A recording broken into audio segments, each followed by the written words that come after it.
When festival director Melvin Benn received an urgent phone call at 3 a.m. on August 30th, 1992, just hours before Nirvana was scheduled to headline the Reading Festival, he thought his worst nightmare was coming true. The voice on the other end belonged to Kurt Cobain's doctor, and the news was devastating. Kurt was in no condition to perform and might never walk normally again. What happened next would become one of rock history's most legendary moments of defiance. But what the 70,000 screaming fans in the audience didn't know was that Kurt Cobain had been rushed to the hospital just 12 hours earlier, unable to move his legs and convinced he was dying. The wheelchair that shocked the world wasn't a publicity stunt. It was a medical necessity that almost cost Nirvana their career-defining performance. But Kurt's arrival on stage in that wheelchair was just the beginning of a night that would silence his critics forever. What he did next would prove that even death itself couldn't stop the king of grunge from delivering the performance of a lifetime. The media had been circling like vultures for weeks, and Kurt knew they were waiting for him to fail. What they got instead was a middle finger to the establishment that would echo through rock history forever.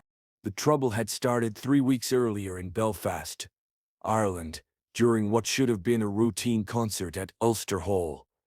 Kurt had been experiencing severe stomach pain for months, but on that particular night, the pain became unbearable. Kurt collapsed backstage after our set, recalled Chris Novoselic years later. He was writhing on the floor, clutching his stomach, and couldn't stand up. We thought he was having some kind of seizure.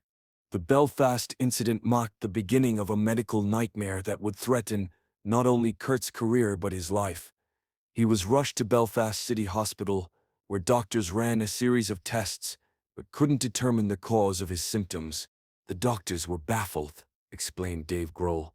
Kurt was in excruciating pain, but every test came back negative.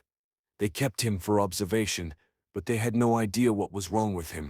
After 2 days in the Belfast hospital, Kurt was released with a prescription for strong painkillers and strict instructions to rest. But instead of canceling the remaining European tour dates, Kurt insisted on continuing, against the advice of his doctors and management. Kurt was determined to finish the tour, recalled Danny Goldberg, Nirvana's manager at the time. He said he wouldn't let his fans down, no matter how much pain he was in. But we could all see that something was seriously wrong. The European tour continued for another 2 weeks, but Kurt's condition steadily worsened. He began experiencing periods of paralysis in his legs, episodes where he would suddenly lose feeling below the waist and be unable to walk. It was terrifying, said Pat Smear, who had joined the band as a second guitarist. Kurt would be walking around normally, and then suddenly he'd just collapse. His legs would give out completely, and he'd be stuck wherever he fell until feeling came back. The medical mystery deepened when Kurt underwent extensive testing at a private clinic in London. Neurologists, gastroenterologists, and even toxicology experts examined him, but no one could provide a definitive diagnosis. The doctors were throwing around terms like neurological disorder, autoimmune disease, and possible poisoning, recalled Courtney Love, who had flown to London to be with Kurt, but nobody could tell us what was actually happening to him or how to fix it. Meanwhile, the British music press had gotten wind of Kurt's medical problems and began speculating wildly about the cause. Some suggested drug overdoses, others claimed he was faking illness to avoid performing, and a few even suggested that he was dying of AIDS. The tabloids were having a field day, remembered music journalist Everett True, who was covering the tour. They were printing these outrageous stories about Kurt being on his deathbed, about Nirvana breaking up, about Courtney being pregnant. It was a feeding frenzy. The media circus reached its peak when Melody Maker published a front-page story with the headline "Kurt Cobain Near Death," just 5 days before the Reading Festival. The article, based on anonymous sources, claimed that Kurt was suffering from a terminal illness and might not live to see Christmas. That Melody Maker story was the last straw. Kurt later said in an interview, "They were literally writing my obituary while I was still alive. I decided right then that I was going to prove all these vultures wrong." But proving the media wrong would be easier said than done. On August 29, the day before Reading, Kurt experienced his worst episode yet. He had been feeling relatively normal that morning, walking around his hotel room and even playing acoustic guitar, when suddenly his legs gave out completely. Kurt just crumpled to the floor, Courtney recalled. He couldn't feel anything below his waist. We called for an ambulance immediately, thinking he might be having a stroke or something worse. Kurt was rushed to London's Royal Free Hospital, where neurologist Dr. Margaret Webb conducted an emergency examination. Her initial assessment was grim. Kurt showed signs of severe spinal inflammation and possible nerve damage. Mr. Cobain presented with complete loss of sensation and motor function in both lower extremities, Dr. Webb later wrote in her medical report. Given the severity of his symptoms and the unknown underlying cause, recommended immediate hospitalization and extensive testing. Dr. Webb wanted to keep Kurt in the hospital for at least a week of testing, but Kurt refused. The Reading Festival was less than 24 hours away, and Nirvana was scheduled to headline the main stage in front of 70,000 people. "You don't understand," Kurt told Dr. Webb. "I have to perform tomorrow. 70,000 people are expecting me to be there. I can't let them down."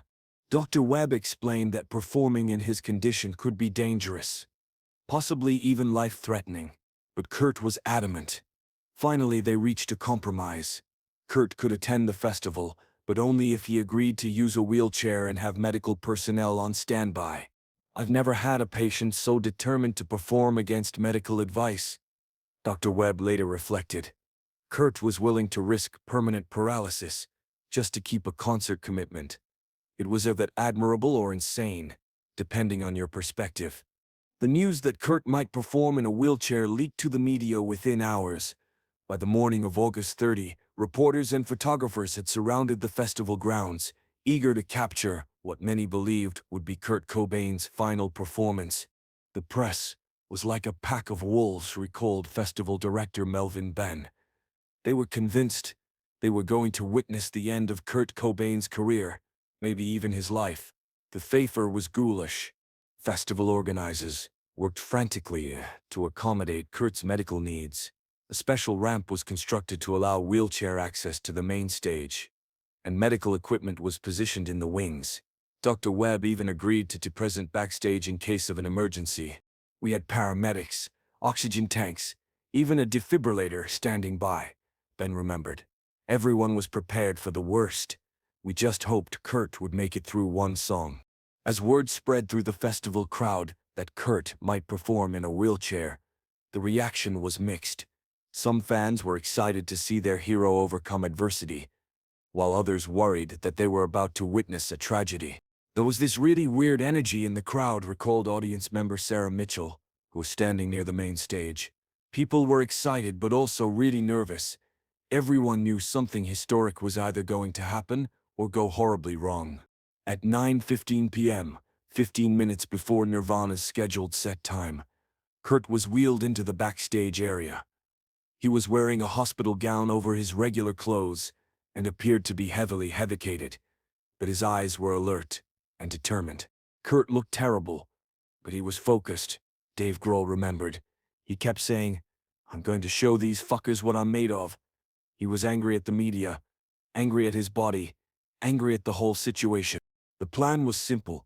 Kurt would be wheeled onto the stage, perform as many songs as he could manage while seated, and then be taken back to the hospital for further treatment. No one expected him to complete a full set, and certainly no one expected what actually happened. At 9:30 p.m. sharp, the lights dimmed and Kurt Cobain was wheeled onto the Reading Festival main stage. The sight of rock's biggest star arriving in a wheelchair sent a shockwave through the massive crowd. For a moment, the entire festival fell silent. "You could hear a pin drop," recalled photographer Kevin Westenberg, who was shooting from the photo pit. 70,000 people just stopped everything and stared. "It was one of the most surreal moments I've ever witnessed." Kurt was positioned center stage, still in his wheelchair, with his guitar across his lap. He grabbed the microphone and looked out at the sea of faces staring back at him. What he said next would become legendary. "So I bet you're all wondering why I'm in this fucking wheelchair," Kurt said, his voice carrying clearly across the festival grounds through the massive sound system. Well, the doctors say I might never walk again. The press says I'm dying. But you know what I say to all of that? Kurt paused dramatically, letting the tension build. The crowd was hanging on every word, waiting to see what their hero would do next. I say fuck all of you who want to see me fail, Kurt shouted, his voice cracking with emotion and defiance. I'm not going anywhere. The crowd erupted. 70,000 people roared their approval, screaming, cheering, and applauding for nearly 5 minutes. The sound was deafening, a wall of noise that could be heard for miles around the festival site.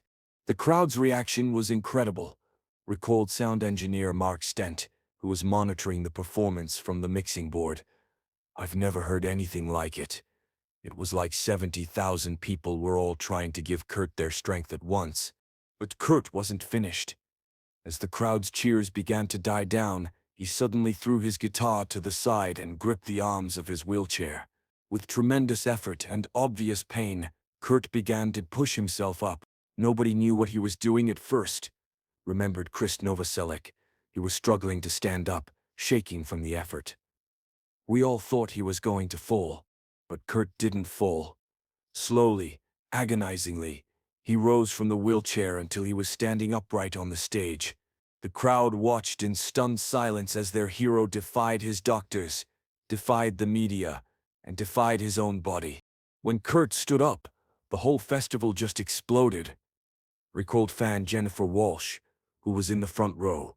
People were crying, screaming, jumping up and down. It was like watching someone rise from the dead. Kurt stood there for a moment, swaying slightly but upright, before reaching for his guitar.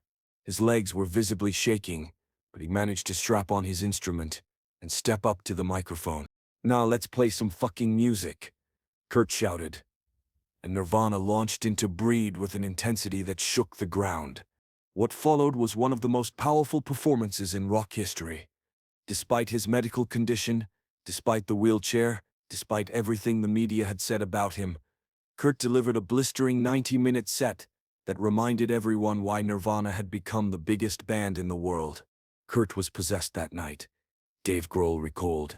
I've never seen him play with such intensity, such anger, such determination. It was like he was channeling all his pain and frustration into the music. The setlist was carefully chosen to maximize impact. They opened with high-energy songs that got the crowd moving, then shifted into more emotional territory with acoustic numbers that showcased Kurt's vulnerability, before building to a climactic finale that left the audience exhausted and exhilarated. Kurt knew exactly what he was doing, analyzed music critic John Savage, who reviewed the performance. He took the audience on an emotional journey from concern to celebration to catharsis. It was masterful showmanship disguised as raw emotion. During Smells Like Teen Spirit, the festival's massive crowd turned into a single organism, moving and singing as one. The song had become an anthem for disaffected youth worldwide, but that night it felt like something more, a declaration of survival against all odds. When 70,000 people sang along to Teen Spirit that night, it wasn't just a sing-along, observed cultural critic Grail Marcus. It was a collective middle finger to everyone who had written Kurt off. It was beautiful, and defiant, and utterly unforgettable. But the most emotional moment came during Something in the Way, when Kurt's voice cracked with genuine emotion, as he sang about feeling lost and abandoned. The contrast between his physical frailty and the power of his artistic expression was overwhelming. You could see Kurt fighting back tears during Something in the Way, photographer Kevork Del-Sizian recalled. Here was this guy who could barely stand, pouring his heart out to 70,000 people. There wasn't a dry eye in the house. As the set progressed, Kurt seemed to gain strength rather than lose it. His movements became more confident, his voice grew stronger, and his guitar playing reached new levels of intensity. It was as if the music itself was healing him. Music was always Kurt's medicine, observed Nirvana biographer Charles Cross. When he was performing, all his pain and problems seemed to disappear. That night at Reading, you could literally see him being transformed by his art. The performance reached its climax during the encore, when Nirvana played a neurism with such ferocity that several audience members near the stage were knocked over by the sonic assault. Kurt threw himself on the stage with abandon, seemingly forgetting his medical condition entirely. By the encore, Kurt was moving like there was nothing wrong with him, marveled Chris Novoselic. He was jumping, running around the stage, playing like his life depended on it. It was miraculous. When the final song ended and the lights came up, Kurt stood at the front of the stage for a long moment, looking out at the massive crowd. Then he grabbed the microphone one last time. "Thank you for believing in me when nobody else would," Kurt said, his voice hoarse from singing but strong with conviction. "This one's for everyone who refuses to give up." With that, Kurt threw his guitar into the crowd, waved goodbye, and walked off the stage under his own power. The wheelchair that had brought him to the stage was left behind, forgotten, and no longer needed. Watching Kurt walk off that stage was one of the most powerful moments I've ever witnessed. Festival director Melvin Benn reflected years later. He had come to the festival as a sick, possibly dying man in a wheelchair. He left as a conquering hero who had proven that nothing could stop him. The immediate aftermath of the performance was chaos. The crowd refused to leave, chanting Kurt's name for over an hour after the show ended. Media members who had come to document Kurt's decline were forced to write about his triumph instead. "I had prepared to write Kurt Cobain's obituary," admitted melody maker journalist Steve Sutherland. "Instead, I had to write about one of the greatest rock performances I'd ever seen." It was humbling. Medical personnel who had been standing by to treat Kurt's collapse were instead packing up unused equipment. Dr. Webb, who had been prepared for the worst, could only shake her head in amazement. From a medical standpoint, what Kurt did that night should have been impossible, Dr. Webb later said. He performed for 90 minutes on legs that had no feeling just hours earlier. "I've never seen anything like it." The performance had an immediate impact on Kurt's condition. The paralysis symptoms that had plagued him for weeks seemed to disappear completely after Reading. While doctors couldn't explain the sudden improvement, Kurt himself had a theory. "I think I was poisoning myself with negativity," Kurt told a close friend shortly after the festival. "All the stress, all the media bullshit, all the worry about my health, it was making me sick. When I got on that stage and proved I could still rock, it cured me." The Reading performance also marked a turning point in Kurt's relationship with the media. Publications that had been predicting his demise were forced to acknowledge his resilience and talent. The narrative shifted from Kurt Cobain is dying to Kurt Cobain is unstoppable. "Reading changed everything for Kurt," observed music journalist Everett True. "Before that night, the press saw him as a victim. After Reading, they saw him as a survivor. It completely changed how he was covered in the media." The performance was also significant for Nirvana. As a band, many critics had suggested that Kurt's health problems would force the group to break up or scale back their activities. Reading proved that they were stronger than ever. That night showed that Nirvana wasn't just Kurt's backing band. Dave Grohl explained, "We were a unit, and when one of us was struggling, the others would step up. Kurt couldn't have done Reading without us, and we couldn't have done it without him." The festival's set also demonstrated Nirvana's evolution as a live act. They had started as a scrappy punk band, playing small clubs, but ratings showed they could command massive audiences with the same intensity and authenticity. Reading was Nirvana's graduation to arena rock status. Analyzed rock historian Bob Mayer. They proved they could be huge without compromising their artistic integrity. It was a template for how alternative bands could succeed on a massive scale. The performance was captured on video and later released as part of various Nirvana compilations. Watching the footage today, Kurt's determination and the crowd's ecstatic response are still powerful and moving. "Every time I watch the Reading video, I get chills," admitted longtime Nirvana fan Michael Chen. "You can see Kurt transforming from a sick, broken man into a rock god right before your eyes. It's inspirational." The wheelchair that Kurt used to get onto the stage became a symbol of his triumph over adversity. Festival organizers kept it as a memento, and it was later displayed in the Rock and Roll Hall of Fame as part of an exhibit on Nirvana's career. "That wheelchair represents one of rock music's greatest moments," said Rock Hall curator Meredith Rutledge. It shows that true artists will find a way to perform no matter what obstacles they face. The reading performance also had a lasting impact on other musicians facing health challenges. Many have cited Kurt's example as inspiration for their own comebacks and recoveries. Kurt showed us that being vulnerable doesn't mean being weak, said alternative rock musician Eddie Vedder. He turned his illness into strength, his weakness into power. It's a lesson that goes far beyond music. Festival director Melvin Benn later called the 1992 Reading Festival the most memorable event he had ever organized, largely because of Kurt's performance. I've worked on hundreds of festivals over the years, Ben reflected, but nothing will ever compare to the night Kurt Cobain refused to give up. It was pure rock and roll magic. The media that had gathered to document Kurt's potential demise instead became witnesses to one of his greatest triumphs. The stories they wrote helped cement the Reading performance as a legendary moment in rock history. I went to Reading expecting to write about the end of Kurt Cobain, recalled NME journalist James Brown. Instead, I wrote about his rebirth. It was one of the most dramatic reversals I've ever covered as a journalist. Kurt himself remained humble about the performance, often deflecting praise by crediting his bandmates and the crowd for inspiring him to rise above his physical limitations. I didn't do anything special that night, Kurt said in a later interview. I just refused to let the bastards win. If that's inspiring to people, then I'm glad. But it was really just stubbornness. However, those closest to Kurt recognized the performance as a defining moment in his career and personal development. It showed that he could overcome seemingly impossible obstacles through sheer force of will. Reading proved that Kurt was much stronger than people realized, reflected Courtney Love years later. He could have easily given up that night.